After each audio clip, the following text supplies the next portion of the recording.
Hi, and welcome to Diversity in the Community.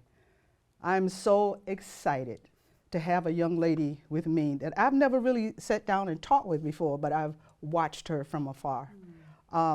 Yvette Owens, CEO and founder of DestinySpeak, known as Business Ambassador.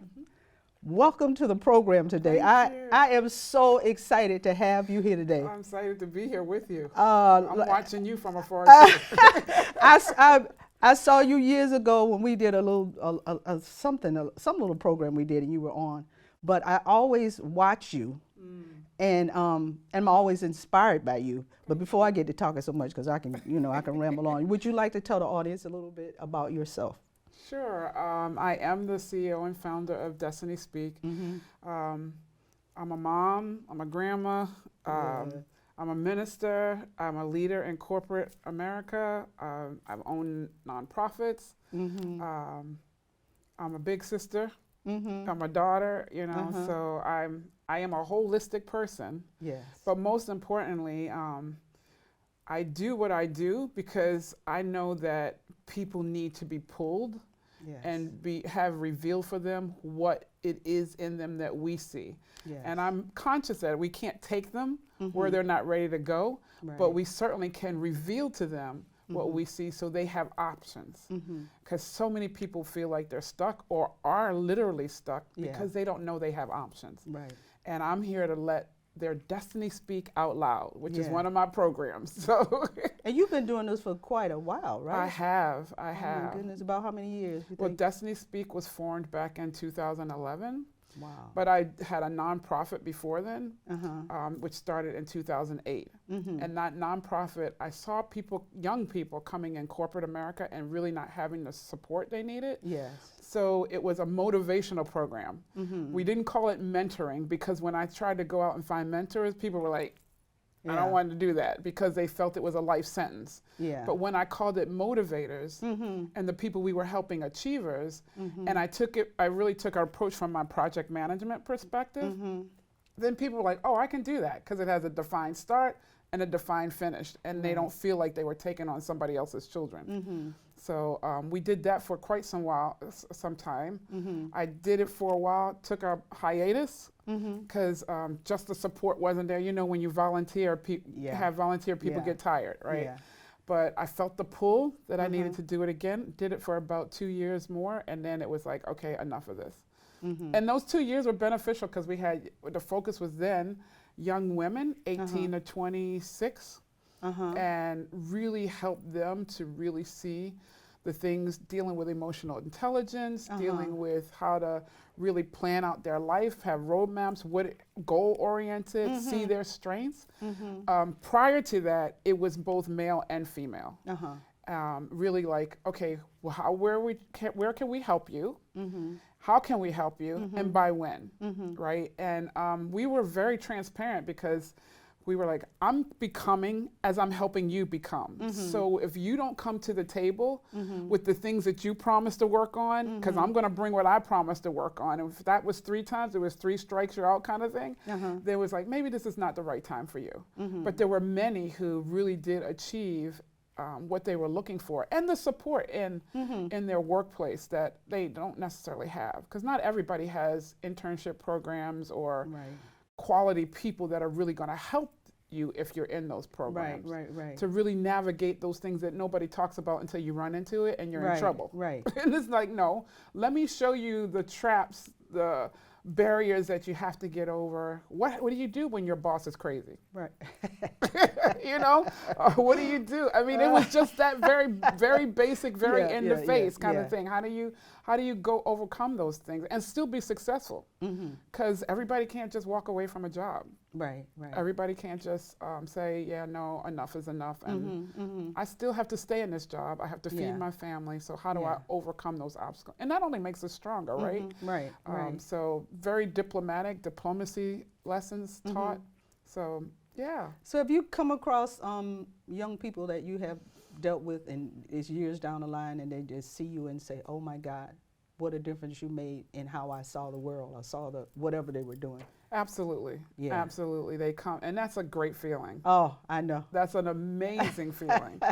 And I ran a youth program in a church that I used to be in for 20 years. So even some of them, having them reach out and say, hey, do you know of a youth ministry like the one we had that I can get my kids in, or things like that? Or I've even had the opportunity to go back as I'm trying to get back into some of the school systems to bring some of I have a leadership mastermind program. It's a 6-week program that I do for 14 to 18. I ran it a couple of summers ago virtually, but I'm trying to get it into some of the school systems as an enrichment program.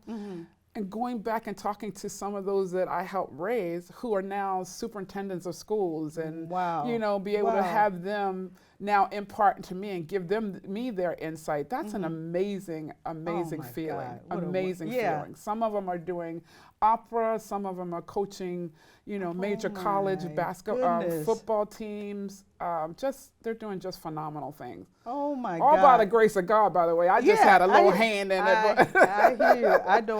For the church, I played for the junior choir for like 25 years. And it's amazing. Sometimes some of the people come back to church, or one time I was out at the movies and I saw a young man, his wife, and their children. And he said, I remember you. And I'm looking, I had no clue who I was looking at. He said, you used to be my choir mistress, mother. It made me feel old.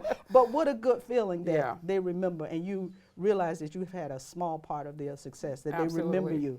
Yeah. So that is, oh my God, it is so wonderful. It is a great feeling.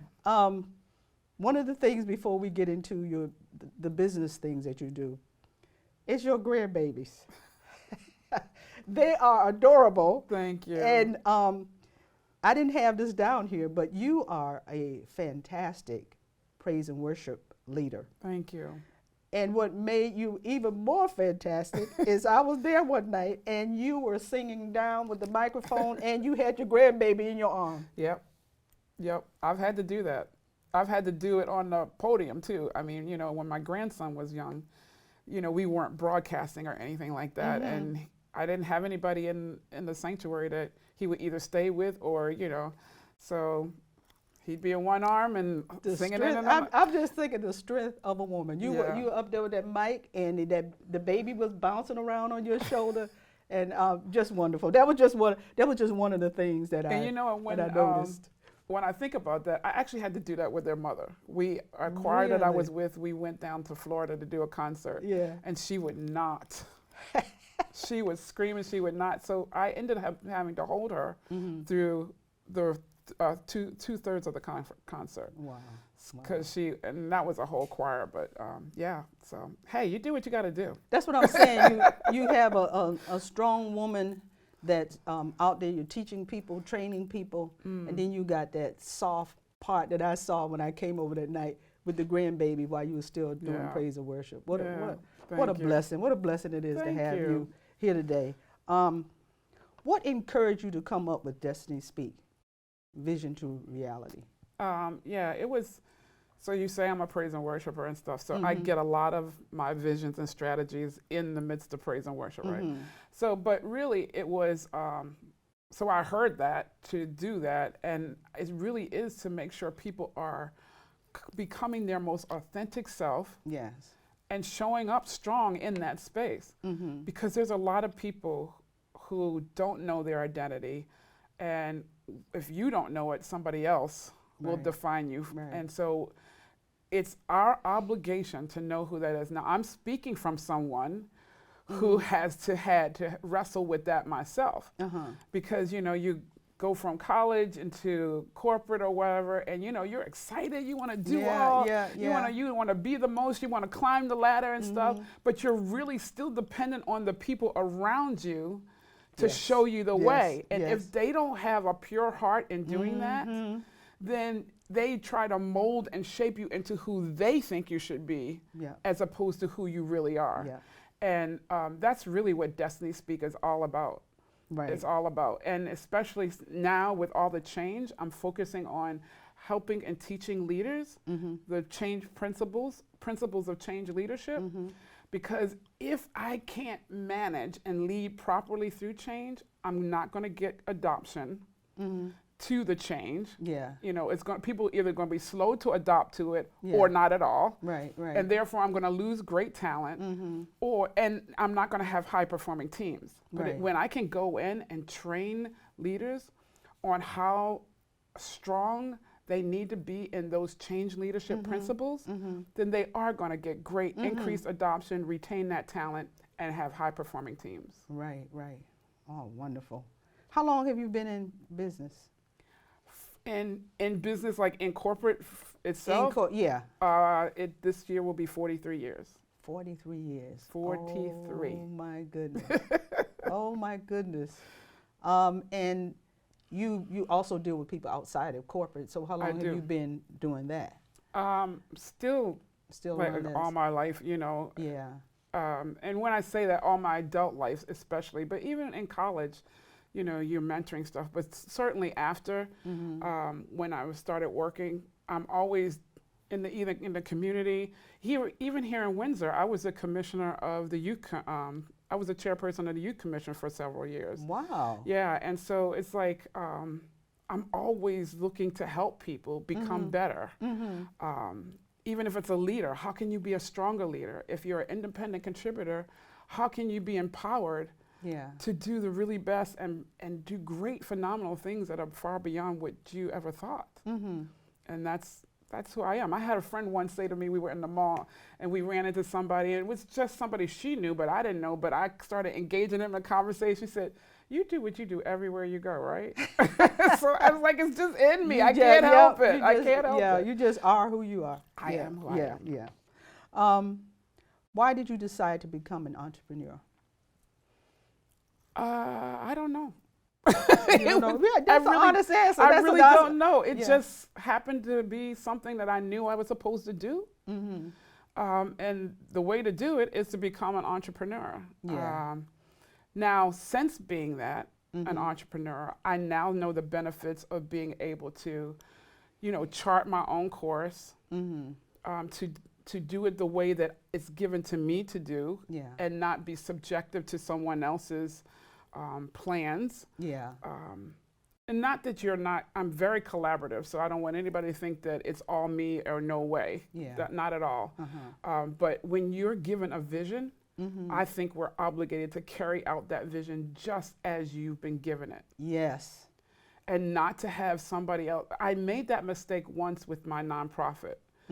I had it actually was twice, but in both scenarios, there were people who joined the board and they came in with their ideas, and because I'm very collaborative, I can be too collaborative. I hear you. And I was letting them, oh, that's a good idea, that'll work, and next thing I know, they were running in a different direction than what I was given. And so I think entrepreneurs are there because they have a vision, they need to live it out just as it's been given to them. Right. Not that we can't get other things. I always tell people, leaders make informed decisions, right? So you're the leader, I'm supposed to help you in a capacity, I'm gonna find all the information out that I can. Right. But you as a leader have the final say. Right. And because it's your vision. And when we get that, we won't get so angry when we do all the legwork and then people do something different than what we thought they should do. No, so I think that's why I'm doing it, because it was given to me and I need to do it the way I do it. And we will get destiny helpers to come alongside us because there's people destined to help me, just like I'm destined to help other people. And so it's been a journey. One that has made me over and over again. But I would prefer to be in a position to answer and to fulfill the vision that's given to me, as opposed to regret and live with this sorrow because I'm living beneath my privilege, beneath my identity. Yes. I'm enjoying this so much, girl. I am.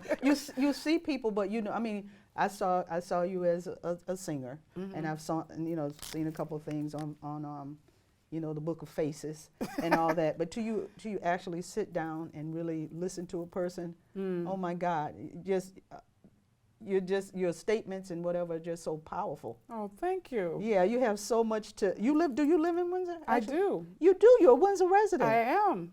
Oh my God! So I this am. is wonderful. So you'll see this run on the. Do you get the Windsor stations? I do. All right now, that's what I'm talking about. I told you I've been watching. Oh my goodness! Oh, that is wonderful. Yes, That's wonderful. Yes. What services and/or products do you offer? Right. So I do coaching. Mm-hmm. I do group coaching. I do one-on-one coaching. Mm-hmm. I have a signature program called the Achievement Track, and also called the DestinySpeak Out Loud, which takes individuals from, okay, what's in your mind that could be stopping you? I call it the detox stage. Yes. Because we have so much stuff that people have said about us, that we've said about ourselves and believe, and how do we get that out so that we can get all the way through, which is like the 5th or 6th stage, about wealth creation. And in between there, we're doing a lot about what is your vision, what resources do you need, to the very basic insurance, accountant, and things like that, also while you're building out that vision. And what does the team makeup look like? I have a proprietary framework that I use, which is called the Victor framework. What's the vision, the identity, the change that you need to make, and how do we go through that change? The teamwork, so what's the team that you need to put in place? And if you have vision, identity, and you know how to work the change, and you have the right team, opportunities will come, which is the O. And so how do you respond to those opportunities so you get the results that you expect? Okay. Because if you have a vision, there's a result. The places where many of us mess up is in between. I have this vision and I want that result, but how do I solidify my identity, get the changes that I need to make, get the right team in place, go after the right opportunities so I get the right results? And that's the Victor framework. And I was going to ask you too about the Victor. You know, how did you come up? See, I didn't even have to ask. That's what I'm talking about. Who are your ideal clients? My ideal clients are people who are not afraid to invest in themselves, and 2, who are people who are ready, that they know they have something bigger than what they can achieve. Because they are the people who are ready to work, because they know I've got to do the work, but there's a faith element, and I've got to work it and then be willing to be open to what's coming every step of the way, because then those opportunities come. Okay. Right? Yeah. Other services, I speak. So I speak for different organizations. So I'm a speaker. I did have a podcast. I'm an author. 3 times author, but plus a couple other things, services. So the coaching, whether it's group, I've gone into organizations who were having trouble bringing teams together or bringing these people together, and did various workshops for them so that they can make some momentum that they need to make. A lot of it, though, starts with the senior level. What are they saying? And so that this culture can do what they need to do. Okay. Oftentimes, they're saying one thing. I want all these teams, all 5 teams, to come together and work differently together. But on the backside, they're saying to individuals or the members of the teams, just keep getting it done, just keep getting it done, because we just got to get it done, just get it done. And that's contrary. And so we have to have the capacity to be able to work through the change, have patience through the change, and reinforce that change, not only with what we say, but our behavior. Yes, what we do. Because if you really want these 6 teams to come together, then you don't just say it, but now you look for them to operate together. Okay, wonderful. Now you guys, I want to ask you this first. As a business, do you give back to your community? Absolutely. Absolutely. Absolutely. I knew that was going to be the answer. Yes, absolutely. Yes, I already know from the answers you already gave. Absolutely. Yes, absolutely. Yeah. One, like the program for the leadership for the mastermind for the young people. That's to a school that my family has started out of New Jersey, and I ran it virtually. And really, if we're going to make the strides that we need to make in this world today, we've got to equip. It's got to come at all angles, all forces. So I got to equip these young people today. Yes. For today. Yes. It's not even today for tomorrow. Yes, yes. And I've got to equip those of us that's been in this to think differently, have a different mindset. So I do give back. When certain people come to me and ask for advice around, different business concepts, if I'm able to, I do give that back. Some people are in business who are, they're speakers or they're authors and they need a platform. If it matches my platform, I don't mind doing a broadcast where they can share their message with my audience. So absolutely, we have to be there for each other. Yeah, we do. We do. We can't do it alone. Right. There's too much to do. Yes. Yeah, there's a whole lot to do. Now, you guys are working on an anthology, right? Can you tell me a little bit about that? I saw that. I wasn't on here at first, but I was looking through your stuff and I saw. Tell me a little bit and the people who are participating in that. Okay. I just was in an anthology. And that's what took me to international best-selling author. Okay. Because that book went to international best-selling. Okay.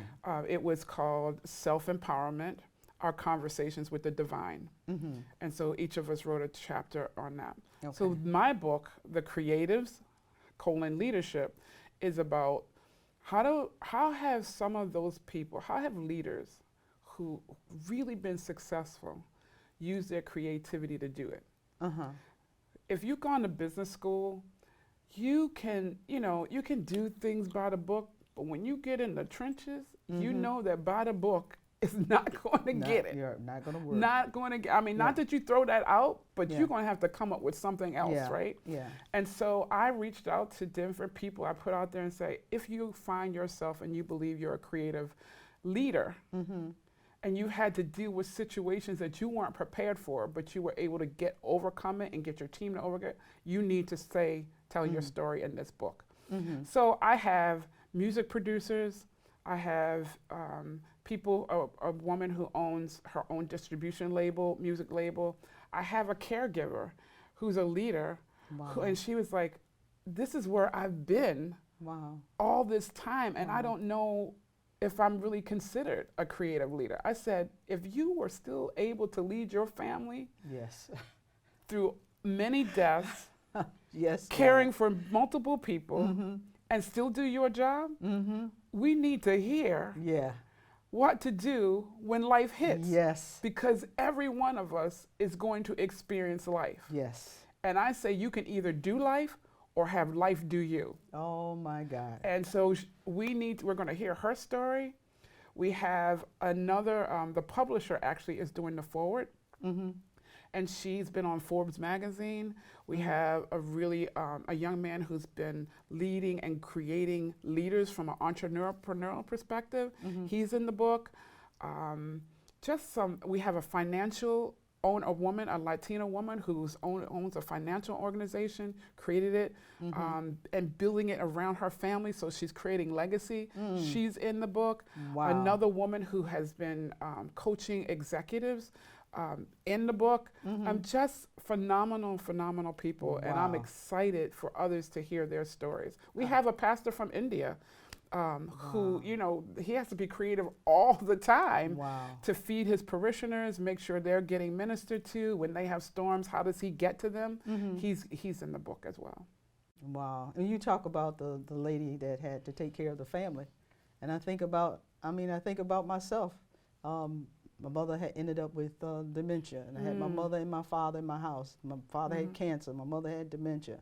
My father passed away in my house. But being that, that's a story that a lot of people, and you still had to carry on. You still had to carry on. I had to go to work. I had kids. I had a husband. I had the whole bit, and you still had to carry on. Right. And we talk about it often from a point of strength, but it's also creativity too. Yes, it is.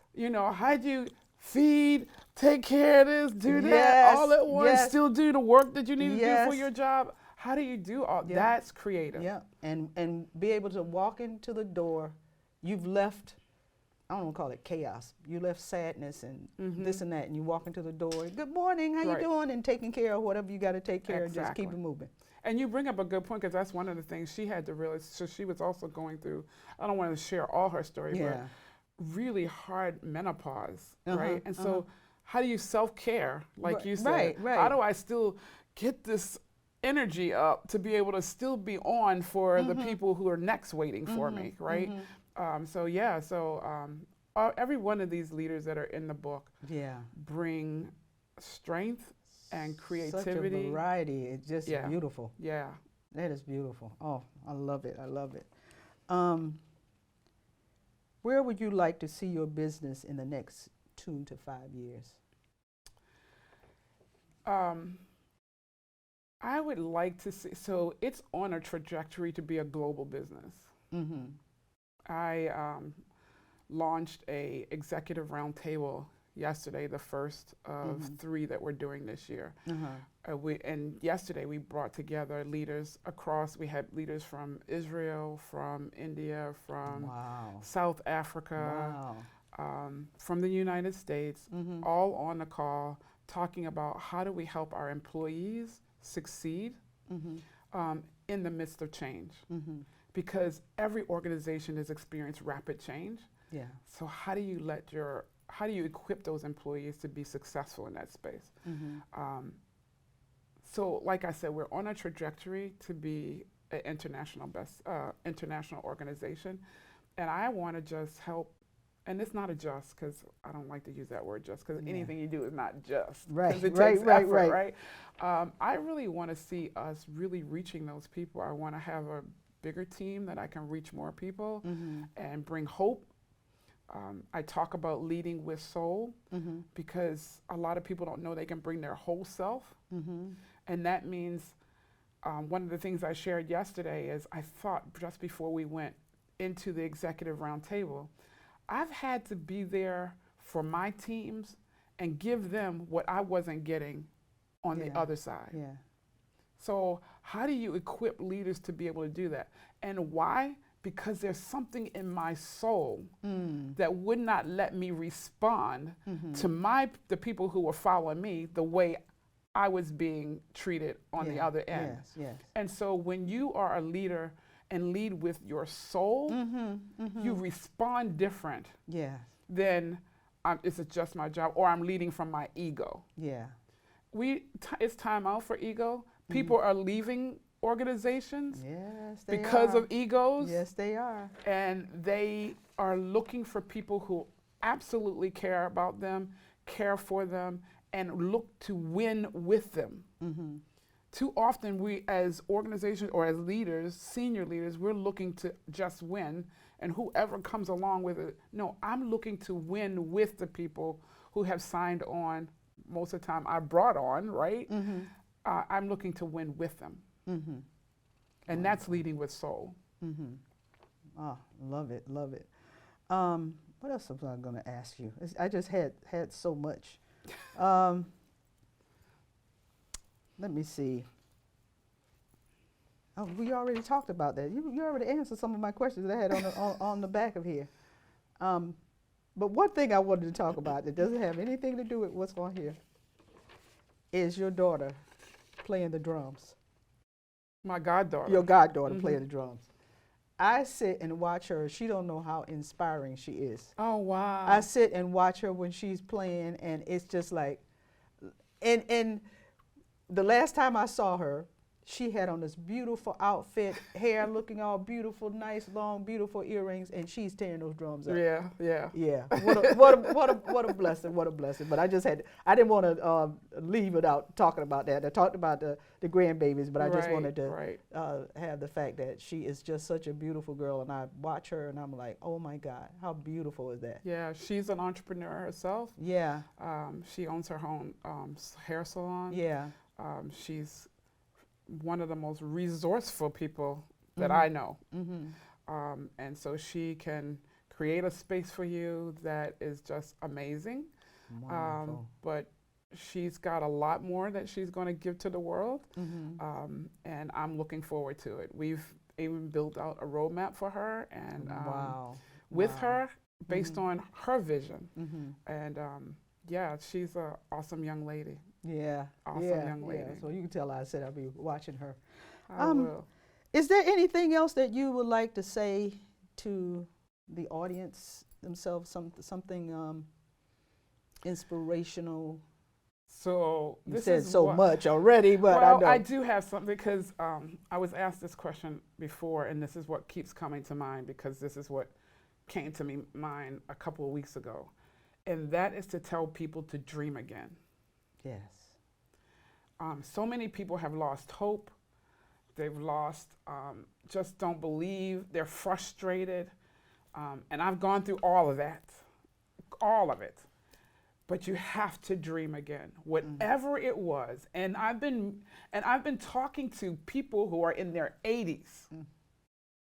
I was pointed out when this came to me, there were 3 women who were in the room.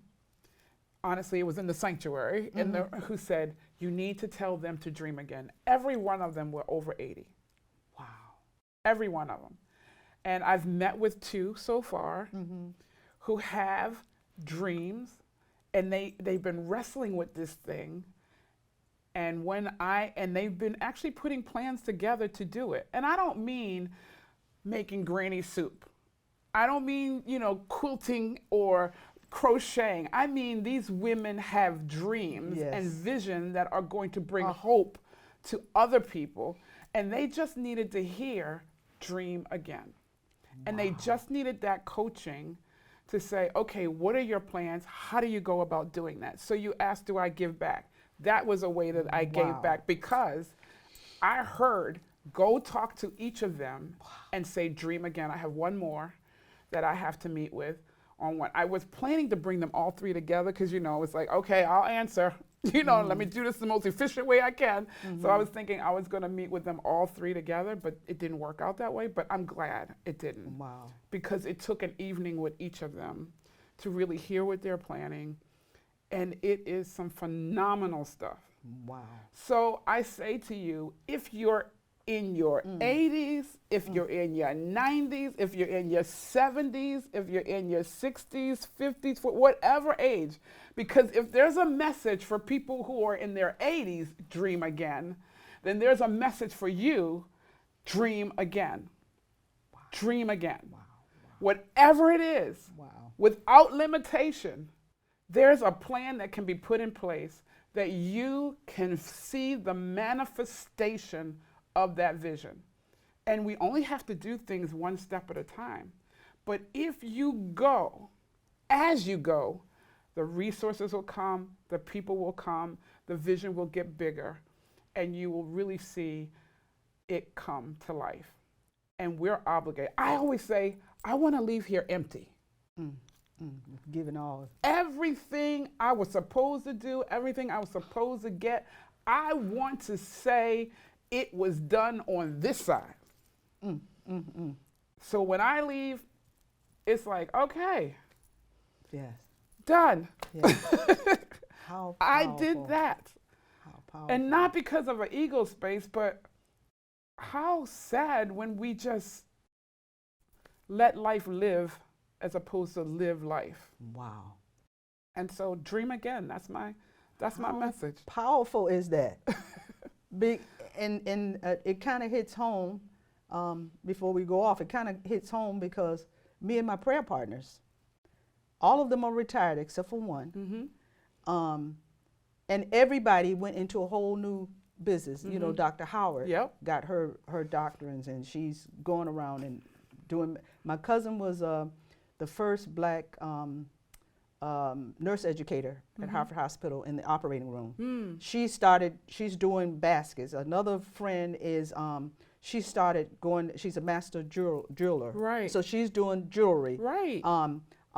Another one is a pastor. Come on. I mean, they're all doing something. Only one of them haven't retired yet, but she's in academia, and then it's me. And everybody doing something. Nobody just sat in the corner You know, and some of them have had tragedies, but they just kept it moving. Absolutely. And so I love when you said that. I mean, that just hit home. So because there's so many that need to see that example. yes, And if nobody else sees it, yes, you gotta leave here yes, empty. yes, yes, We gotta leave here empty. yes. And we have a lot to do, Oh my God. which means we're gonna be here a minute. Yeah, yeah. But while we're here, the examples that others need to see, they need to see in you. Wonderful. They need to see where people are watching. Some of us get hung up on social media that, you know, I don't get the likes, I don't get the shares, I don't get all this. But let me tell you, people are watching even if they're not doing the likes, even if they're not doing the shares. You know you got that right. They are watching all the time. All the time. I know it because, like, when I went back into the workplace after COVID, I would walk from the garage to my desk and people were like, I love what you're doing on social media. I love what you're doing. I'm like, I didn't even know you were out there. You know, it's like, you know, well, why aren't you saying anything? Why aren't you engaging? You want people to engage, but whether they do or not, they're watching. They're watching. So do you, boo. There you go. There you go. I had Dr. Howard's son on yesterday or the day before, and talking about, you know, people being on. He said God just told him to go and paint. That's what he laid on his heart, to paint, and that's what. And there's been things that he's painted and they're sold. I mean, he may have 1 or 2 likes, and they're sold before he even. Right. A few people even saw them because he said he's just doing what God told him to do. That's right. You know, his work is amazing. I told him I'm going to own several pieces. But when I get there, but it's just a thing of doing what God. Absolutely. Don't worry about the likes. And I tell people when they come on this program, if you reach 4 people out there, stop worrying about if people, how many people watch, because that person that is supposed to watch, that person that you're supposed to connect with, is going to be out there. Absolutely. And all those other ones that just pushing the button that says like, right. you know, people are so caught up in that. I'm so glad. Right. Ah, they are caught up in the shares and the likes and the hearts. Yeah. By these stars. Just show up in your and you're getting best self. affected by people that don't even know or even care anything about you. And they're not planning to engage you anyway. Ooh, girl, I know. Ooh, we could talk all night, but I know Jamil would probably throw us out. But it just shows you the wonderful connection. I mean, I've been seeing you all these years, and we really have never sat down and talked. Right. But that connection was there, and I knew it would be. Oh, and, awesome. I'm just so happy that you took the time to be on the program tonight. And I know that your testimony, what you're doing, is just going to touch so many people. Oh, thank you. And I just love it. And I'll be, the next time I come over to church, I always enjoy your singing because you have we didn't talk about that, but you have a beautiful, beautiful thank you. Voice. And seeing you and your grandbabies and just all the things that you're doing, I'm going to continue to keep you in prayer and all the work that you do in prayer. And again, it was an honor to have you. It was an honor to be on the program tonight. I just love it. I love it. And to you guys out there, we always share things. Not we. A lot of people share things that are crazy out there, but we want to share things that are positive. So this is positive. So as much as you can, share it with someone.